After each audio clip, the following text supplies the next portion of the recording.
कलाभ्यां चूडालङ्कृतशशिकलाभ्यां निजतपफलाभ्यां भक्तेषु प्रकटितफलाभ्यां भवतु मे शिवाभ्यामस्तोकत्रिभुवन शिवाभ्यां हृदि पुनर्भवाभ्यामानन्दपुरधनुर्भवाभ्यां न तिर्यं नमस्ते नमस्ते महादेव शम्भो नमस्ते नमस्ते नमस्ते दयापूर्ण सिन्धो नमस्ते नमस्ते नमस्ते प्रसन्नात्मबन्धो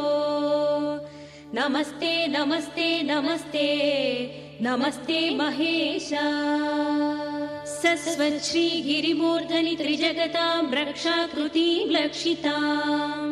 साक्षादक्षत सत्कटाक्ष सरणि श्रीमत्सुधावर्षिणी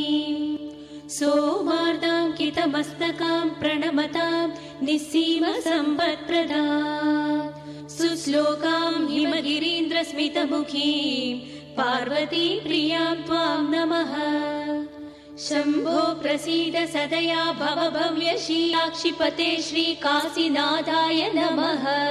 कैलासनाथ दयते तव सुप्रभातम्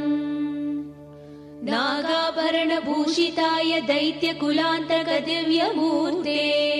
हिमशैलशिखराग्रलिङ्गोद्भवकारुण्यमूर्ते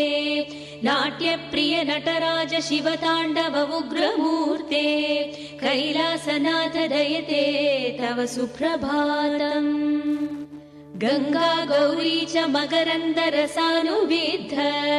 ओंकारगीत निनदैः सह सेवनाय निर्यातुपान्त सरसी कमलोदरेभ्यः कैलासनाथ दयते तव सुप्रभातम् श्रीशङ्करभीष्ट वरदाखिल लोकबन्धो श्रीशिवाय जगदेक दयैक सिन्धो श्रीमुक्खण्टी भुजङ्ग भूषण भक्त सिन्धो कैलासनाथ दयते तव सुप्रभातम्।